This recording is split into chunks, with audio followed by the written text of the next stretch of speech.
그렇게 된 거군. 다쿠야는 그제야 수긍이 갔다. 고로에게 야스코의 시체를 나고야 인터체인지 근처까지 운반시키고 자신은 유유히 신칸센 같은 교통편으로 와서 거기서부터 다쿠야와 약속한 지점까지 밴을 운전할 계획이었던 것이다. 원래대로라면 고로에게 직접 다쿠야와 약속한 장소까지 운반시키면 되었겠지만 만에 하나 서로 얼굴을 보게 될까봐 깨름칙했을 것이다. 또한 나오키 자신은 신칸센을 타고 오사카로 돌아가 10시쯤에 자신의 알리바이를 조작할 작정이었을 게 틀림없다. 그러면 다쿠야와 하시모토에게 말한 계획에서는 나오키의 공백 시간이 6시부터 11시가 되지만 실제로는 6시부터 10시로 좁혀진다. 만일 다쿠야나 하시모토가 체포되어 계획을 자백한다고 해도 나오키 자신하고는 관계없는 일이라고 주장을 할 수가 있게 된다. 그리고 이런 상황을 만들기 위해 카드 속임수까지 동원했던 것이다. 다쿠야. 그래서 니시나 나오키를 죽인 다음 연판장을 발견했나? 고로. 그것과 당신에게 벤을 인도할 지점이 그려진 지도도 함께요. 솔직히 놀랐습니다. 살인 계획에 다른 2사람이 더 있을 거라고는 생각 못했으니까요. 다쿠야. 그래서 벤을 일단 지도에 있는 장소로 갖다 놓았다는 건가? 고로. 다른 방법이 떠오르지 않아서요. 다쿠야. 덕분에 우린 일이 엄청나게 꼬여버렸지. 다쿠야는 천천히 일어섰다. 추리했던 대로였다. 이것만 들으면 다음은 문제없다. 다쿠야. 하시모토를 죽인 것도 물론 자네겠지? 연판장을 보고 우리가 자네의 비밀을 알 거라고 생각했을 테니까. 고로. 하시모토 씨한테는 안 된 일이지만 하고 고로가 말했다. 고로. 하지만 그 사람도 사람을 죽이려고 했으니까 그것도 운명이죠. 다쿠야. 그래? 다쿠야가 말하는 순간 고로가 철제 앵글을 휘두르며 달려들었다. 택시에서 내리자마자 유미에는 출입구로 달려갔다. 이런 시간에 여직원이 올 리 없을 텐데도 수희의 제지를 받지 않았다. 실험실이라고 했어. 사무 업무만 담당했던 유미에는 실험동 같은 데는 가본 적이 없던 터라 갈피를 못 잡았지만 일단 달렸다. 이어서 고로의 편지네요. 그 당시 나는 미쳐 있었어. 나를 미치게 만든 건 저 건물 높은 곳에서 기계 인형을 만들며 기뻐하고 있는 놈들이었지. 유미에, 네 말이 맞아. 놈들은 미쳤어.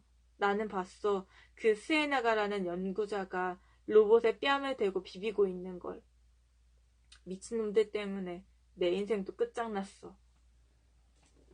384페이지. 여기로 불러낸 다음 틈을 봐서 브루투스를 이용해 죽인다. 이게 다쿠야의 계획이었다. 그리고 증언한다.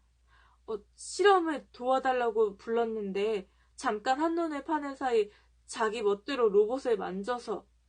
하지만 그럴 상황이 아니었다. 고로가 휘두른 앵글이 넓적다리를 강타해 일어설 수가 없었다. 고로는 다시 앵글을 휘둘렀다. 머리를 노리고 있었다. 겨우 피했는데 앵글이 어떤 계기에 맞았는지 둔탁한 소리와 함께 몇몇 부품이 산산조각나며 흩어졌다. 다쿠야. 나를 죽이면 너는 더 이상 도망갈 곳이 없어. 숨을 헐떡이며 말했다. 오른쪽 발에 엄청난 고통이 느껴졌다. 다쿠야는 팔과 왼쪽 발만 이용해 도망쳤다. 고로. 알고 있어. 도망칠 생각도 없어. 그저 당신을 죽이고 싶을 뿐이야. 또다시 공격해왔다. 그러나 이번에는 다쿠야에게 운이 따랐다. 고로가 휘두른 앵글이 다쿠야 옆에 있는 로봇의 몸체에 맞았던 것이다. 엄청난 소리와 함께 앵글이 반대 방향으로 날아갔고 고로는 어깨에 극심한 고통을 느꼈는지 무릎을 꿇었다. 이 틈을 타 다쿠야는 몸을 날렸다. 두 손으로 목을 졸랐다. 하지만 고로는 혼신의 힘을 다해 오른쪽 발로 다쿠야의 배를 걷어찼다. 다쿠야는 보기 좋게 뒤로 나가 떨어졌다. 그때 대형 스패너가 눈에 들어왔다. 그것을 움켜쥔 순간 고로가 덮쳐왔다. 다쿠야는 정신없이 스패너를 휘둘렀다. 스패너가 고로의 얼굴에 명중하면서 미간이 깨졌다. 고로가 양손으로 얼굴을 움켜쥐었다. 손가락 사이로 선혈이 흘러넘쳤다. 고로는 그 자리에 주저앉았다. 다쿠야는 머리에 또다시 일격을 가했다. 고로가 짐승 같은 소리를 냈다. 모든 문이 잠겨있는 바람에 실험동 입구를 찾는데 꽤 애를 먹었다. 드디어 열린 문을 찾은 유미에는 일단 엘리베이터로 갔다. 그러나 고로가 몇 층에 있는지 알 수가 없었다. 유미에는 계단을 뛰어 올라가면서 그의 이름을 불렀다. 2층에는 없었다. 새카만 암흑뿐이었다. 3층으로 올라갔다. 방의 모든 불이 켜져 있는 게 보였다. 방으로 들어가 이름을 불렀다. 무슨 소리가 나는 것 같아 유미에는 안쪽으로 들어갔다. 마치 거대한 무덤처럼 커다란 로봇들이 늘어서 있어 키가 작은 유미에는 앞을 제대로 볼 수가 없었다. 좀 더 안으로 들어갔을 때 너무 놀라 저도 모르게 숨을 멈추었다. 누군가 쓰러져 있었기 때문이다. 그게 고로라는 것을 깨닫기까지 2, 3초가 걸렸다. 그는 피투성이가 된 채 엎어져 있었다. 유미에는 달려갔다. 하지만 바로 그때 옆에 있는 기계 뒤에서 어떤 남자가 나타났다. 비명을 지르는 순간 그 남자가 유미에의 팔을 낚아챘다. 엄청난 힘이었다. 공포 속에서 그 남자의 얼굴을 보았다. 일그러진 형상을 한 본 적이 없는 남자였다.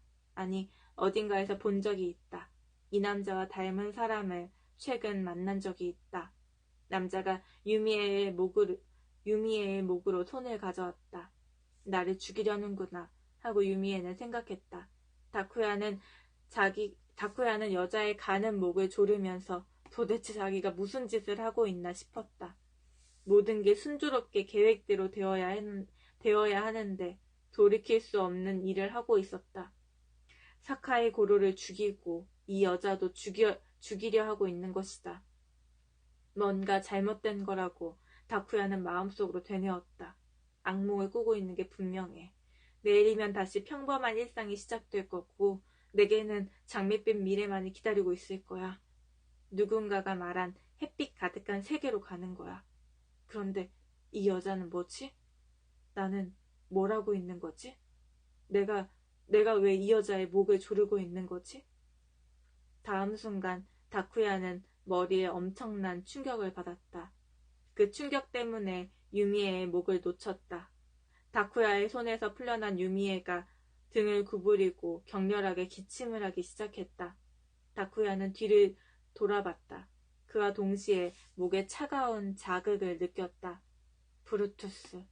브루투스의 손이 그의 목을 움켜쥐고 있었던 것이다. 그리고 바닥에 웅크린 채 컨트롤러를 조작하는 고로의 모습이 눈에 들어왔다. 다쿠야. 뭐 하는 거야, 브루투스? 그렇게 중얼거렸을 때 검은 금속 손가락이 조용히 움직이기 시작했다. 목이 조이는 것 같다고 느낀 것도 잠깐이었다. 하얀 섬광이 눈앞을 스치는가 싶더니 다음 순간 꺼졌다.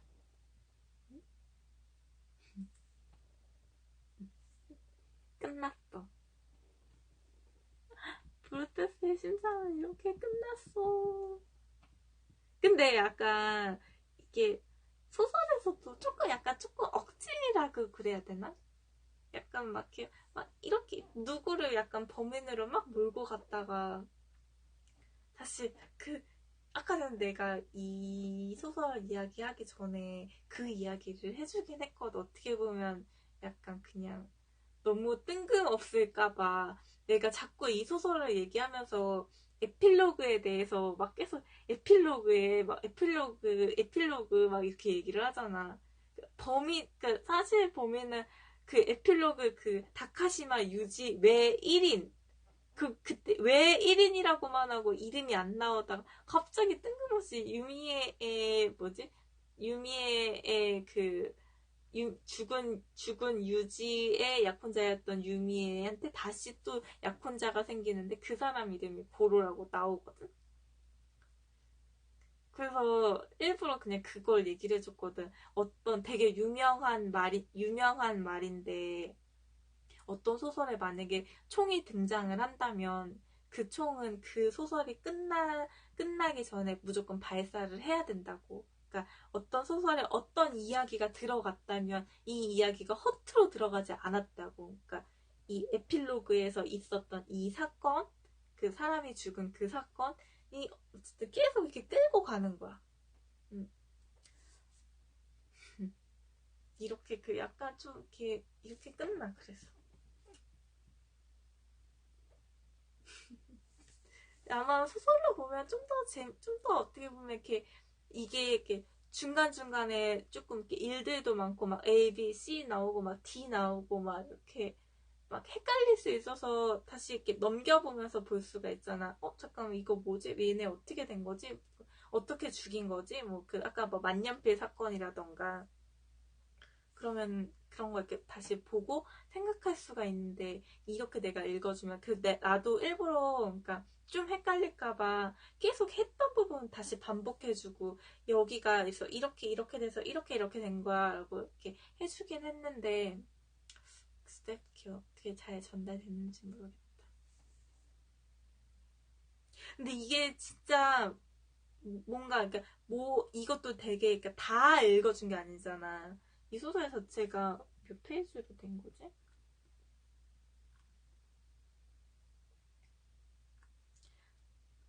마지막 거의 한 400페이지 가까이 되는 소설이니까. 아무튼 나는 내가 아까 봤던 거는 그 ABCD 그 살인 그 ABC 나오고 그 원래 야스코를 죽이기로 했는데 전무의 시체가 발견됐다. 거기까지 근데 거기까지가 좀 재밌었던 것 같아. 그러니까 거기까지가 그래도 뭔가 약간 말이 되고 뭔가 막 이렇게 좀 그래도 그러니까 막 그렇게 막 억지라는 느낌이 막 그렇게 심하게 들지는 않았었거든. 근데 나중에 오면서 막 약간 조금 억지가 있긴 해. 막 이래서 이랬고 뭐 이래서 이랬고 막 사실은 뭐 이런 일이 있었고 막 이런 게 막 이렇게 너무 막 갑자기 갑툭튀로 막 튀어나오고 막 이런 것 같아가지고. 아무튼 브루투스의 심장은 이렇게 끝나는 거고 만약에 혹시 궁금하면 히가시노 게이고 책이니까 뭐 빌려서 보든 사서 보든 네, 그럼 이제